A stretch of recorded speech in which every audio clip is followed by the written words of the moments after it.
औज़ुबिल्लाहिमिनश्शैतानिर्रजीम बिस्मिल्लाहिर्रहमानिर्रहीम। आज व्यूअर्स जो हम आपके लिए वीडियो लेके आए हैं वो है हेलिकोबैक्टर पाइलोरी। हेलिकोबैक्टर पाइलोरी जो है ये एच पाइलोरी की एब्रीवेशन है। ये किधर प्रेजेंट होता है, क्या काज करता है, इसमें सारी डिटेल हम आपको बताने जा रहे हैं। ये एच पाइलोरी जो है ये आपके स्टमक में प्रेजेंट होता है और ये काज करता है आपके स्टमक में अल्सर काज करता है। अल्सर जख्म को बोला जाता है। ये आपके स्टमक में अल्सर काज करता है, आपके डूडिनम में अल्सर काज करता है। डूडिनम जो है वो आपकी स्मॉल इंटेस्टाइन का अपर पार्ट होता है। उसके बाद ये आपको स्टमक कैंसर करता है। पूरी वर्ल्ड में 50% लोगों को एच पाइलोरी का इशू है, मैदे का इशू है, उनमें हेलिकोबैक्टर पाइलोरी बैक्टीरिया जो है ये प्रेजेंट होता है। हेलिकोबैक्टर पाइलोरी जो है ये एक ग्राम नेगेटिव बैक्टीरिया और रॉड इन शेप होता है और इससे पूरी दुनिया में 50% लोग जो हैं वो इस बैक्टीरिया की वजह से स्टमक की प्रॉब्लम में।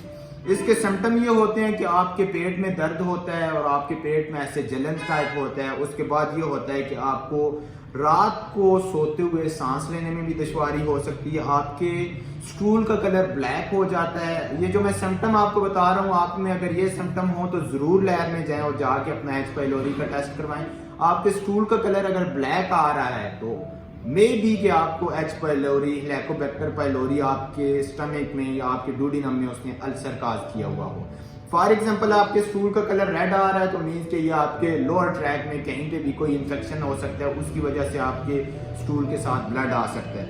अच्छा, आपकी for example H pylori, Helicobacter pylori, अगर तो ये डिजीज क्रोनिक हो जाए, अगर ये डिजीज क्रोनिक हो जाए तो आपको ब्लड वॉमिटिंग हो सकती है। इसके बाद ये होता है कि आपको स्टमक में एक बहुत डीपली पेन होता है, शार्प किस्म का पेन होता है। उसके बाद ये होता है कि आपका पेट फूल जाता है। ये सारे जो हैं ये सिम्टम में मैं आपको बता रहा हूँ। आपका पेट फूल जाता है और आपको इस तरह लगता है कि जैसे गैस हो गई है। उसके बाद ये होता है कि हर वक्त आप थके थके रहते हो, नाजिया आपको हो जाता है। उसके बाद आपका वेट जो है वो कम हो जाता है।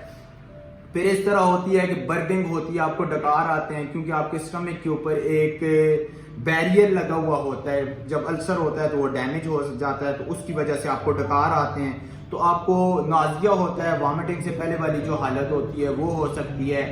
उसके अलावा व्यूअर्स ये होता है कि इसके लिए हम डायग्नोज कैसे करते हैं, इसके लिए हम टेस्ट कौन कौन से करते हैं। H pylori rapid test laboratory में किया जाता है। वो एच पाइलोरी एंटीबॉडीज के लिए किया जाता है। आपकी लेबोरेटरी में आप जाएंगे तो आप उन्हें जाके कहेंगे कि हमने टेस्ट करवाना है तो वो आपका एच पाइलोरी टेस्ट करेंगे।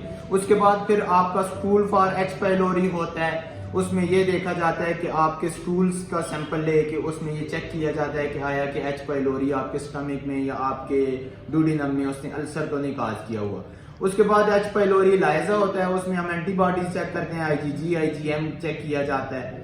सॉरी एंटीजन होता है वो, IgG IgM एंटीजन हम चेक करते हैं। तो व्यूअर्स बेहतरीन टेस्ट इसके लिए जो होता है वो आप अगर आपने एक्यूट इन्फेक्शन देखना है कि आपको अभी फॉर एग्जांपल मैदे का इशू है तो आप लैब में गए हैं, लैब में आपने जाके टेस्ट करवाया है, तो उस टेस्ट में ये होगा कि आपने ये चेक करना है कि आप एच पाइलोरी का उन्हें कहेंगे, वो आपका एच पाइलोरी टेस्ट करेंगे। आपने देखना है पॉजिटिव है, आपने मेडिसिन ली है, मेडिसिन लेने के बाद 7 दिन के बाद आप जब दोबारा टेस्ट करवाने गए हैं तो वही टेस्ट आपका पॉजिटिव आता रहेगा, क्योंकि एच पाइलोरी एंटीबॉडीज टेस्ट जो है वो आपका हमेशा पॉजिटिव आता रहेगा। मे बी 7 महीने तक, नॉट फॉर एवर, 7 महीने तक आपका वो टेस्ट पॉजिटिव आता रहेगा।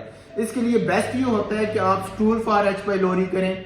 वो आपका मतलब आपका एक्टिव इन्फेक्शन आपको बता देगा कि आपकी बॉडी में active H pylori, Helicobacter pylori ने एक्टिव अल्सर काज किया हुआ है, इन्फेक्शन काज कर रहा है या नहीं कर रहा। व्यूअर्स वीडियो अच्छी लगी हो लाइक करें, शेयर करें, कमेंट्स करें। बहुत शुक्रिया। अस्सलाम वालेकुम, दुआओं में याद रखिएगा।